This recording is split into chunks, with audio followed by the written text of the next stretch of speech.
Hi, I'm LDS in Medium, and thank you so much for tuning in today.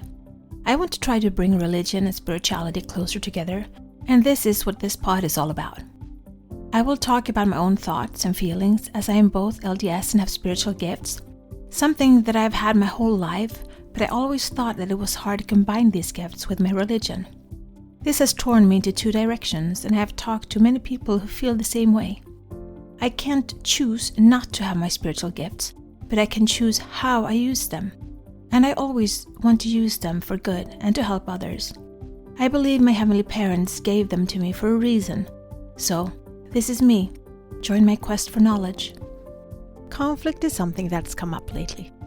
I seem to draw conflict to me. Or maybe it's that I don't avoid it any longer. Before I was so scared of conflict that I would do pretty much anything to avoid it. Maybe it's because of my abilities I've been prone to understand both sides of the conflict and hence shied away from the actual conflict in order not to hurt an already hurt person more. But that makes me end up hurt. Lately, I've been in a conflict about money with my children.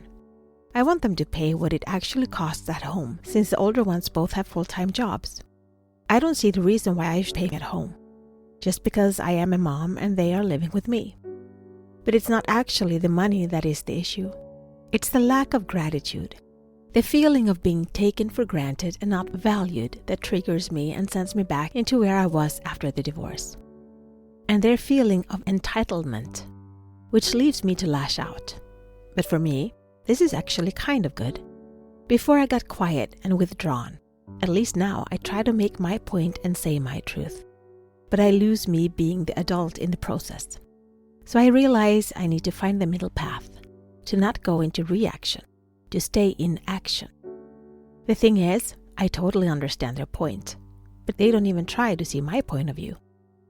I was talking to one of my brothers who have had a similar experience of feeling triggered and how to deal with the emotions that came up.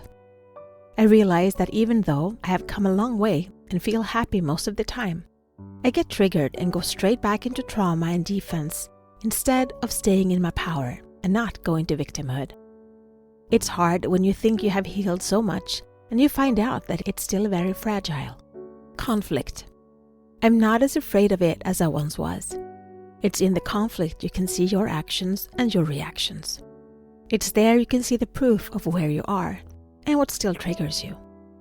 It's been an interesting week, and I guess I still have things to work on. I'm curious about how you deal with conflict. Be the light, share the light, spread the light, shine.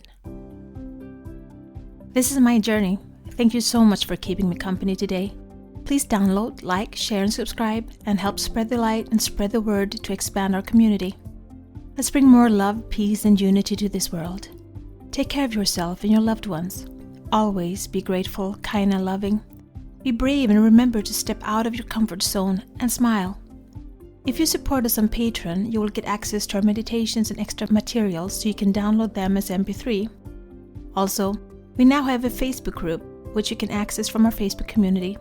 Please answer the questions as you apply to participate. It will be a safe haven where we can keep discussing religion and spirituality, our spiritual gifts, and self-development. Remember, one person can make a difference, but together we can change the world.